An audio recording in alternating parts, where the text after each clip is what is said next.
Steel plant అమ్మకాన్ని BJP, TDP, Janasena ప్రభుత్వాలు ఆపాలని, సొంత గనులు కేటాయించాలని, చట్టవిరుద్ధంగా తొలగించిన 5,000 మంది కాంట్రాక్ట్ కార్మికులకు విధుల్లోకి తీసుకోవాలని, వీరి స్థానంలో ఇతర రాష్ట్రాల కార్మికుల నియామకం ఆపాలని, ప్లాంట్లోని 6,000 ఉద్యోగాల ఖాళీలు భర్తీ చేయాలని, నిర్వాసితులకు పర్మనెంట్ ఉద్యోగాలు ఇవ్వాలని, కార్మికుల పోరాటాలు దీక్షపై కూటమి ప్రభుత్వం పోలీస్ నిర్బంధం నిలిపివేయాలని, ఉద్యోగులకు కార్మికులకు పూర్తి జీతాలు ఇవ్వాలని డిమాండ్ చేస్తూ సిపిఎం విశాఖ జిల్లా కమిటీ నెల 11 సాయంత్రం 5 గంటలకు పాతగాజువాకలో బహిరంగ సభ నిర్వహిస్తుంది. సాధించి చట్టవిరుద్ధంగా 5,000 మంది కాంట్రాక్ట్ కార్మికుల్ని కట్టడిలో తీసుకోవాలని, వీరి స్థానంలో ఇతర రాష్ట్రాల కార్మికుల నియామకాలు వెంటనే రద్దు చేయాలని, ప్లాంట్ లో ఖాళీగా 6,000 ఉద్యోగ ఖాళీలు భర్తీ నిర్వాసిత ఉద్యోగాలు ఇవ్వాలని డిమాండ్ చేస్తూ సిపిఎం పార్టీ ఈ నెల 11వ తేదీన పాతగాజువాకలో భారీ బహిరంగ సభ ఏర్పాటు చేస్తూ ఉంది.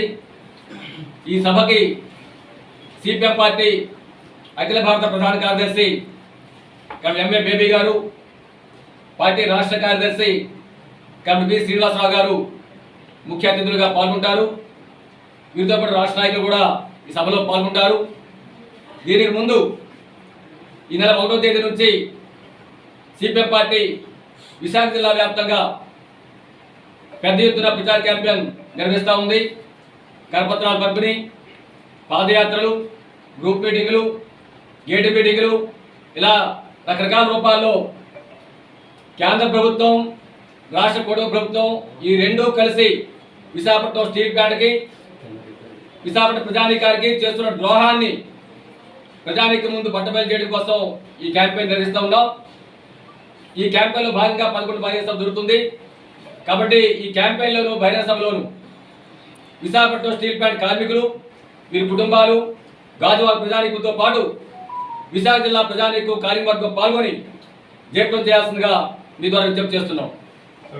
నిన్న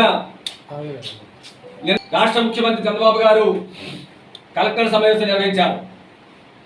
ఆయన ప్రకటించింది తెలుగువారి ఆత్మగౌరవాన్ని గమనంలో పెట్టుకొని కేంద్ర ప్రభుత్వం 12,000 కోట్ల రూపాయలు నిధులు మంజూరు చేసిందని చెప్పని. కేంద్రం 11,440 కోట్ల రూపాయలు నిధులు మంజూరు చేసింది, వాస్తవమే.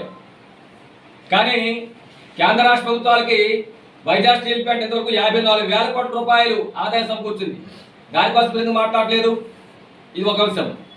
రెండవది, కేంద్రం పడించిన ప్యాకేజీ స్టీల్ ప్లాంట్ అభివృద్ధి కోసం వినియోగిస్తున్నారా, స్టీల్ ప్లాంట్ ప్రైవేట్గా వినియోగిస్తున్నారా? ఇది ముఖ్యమంత్రి సమాధానం చెప్పాలి.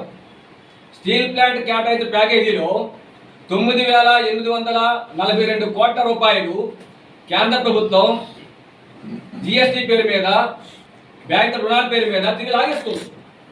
మిగతా నిధులు కూడా ఉత్పత్తి కోసం కానీ, ముడిసరుకు కోసం కానీ, యంత్రాల మరమ్మతుల కోసం కానీ, కార్మికుల జీతభత్యాల కోసం కానీ ఖర్చు చేయకూడదు అని చెప్పి నిబంధన పెట్టింది. అంటే ఈ ప్యాకేజీ దేనికోసం ఉండేది? ఈ ప్యాకేజీ మొత్తం వైజాగ్ స్టీల్ ప్లాంట్ అప్పులను తీర్చేసి ప్రైవేట్ వాళ్ళు కట్టబెట్టాలని చెప్పి పుట్టలో భాగం తప్ప కూడా కాదని చెప్పింది ఆచరణ అర్థమైపోయింది. ఈ విషయం ముఖ్యమంత్రి గారు వాస్తవాలు చెప్పకపోవడం అన్యాయం కదా. రెండవది, ఆయన చెప్పింది ఏదో కొద్ది డిపార్ట్మెంట్లు సర్వీసులు ప్రైవేటీకరణ చేస్తే మొత్తం ప్లాంట్ ప్రైవేటీకరణ అయిపోతున్నట్టు అని చెప్పి అంటాడు ఆయన. ఇది కూడా ఆయన పెట్టడం వాస్తవ విరుద్ధంగా ఉంది. కొద్ది డిపార్ట్మెంట్లు కాదండి, ఆపరేషన్ ఉత్పత్తితో సహా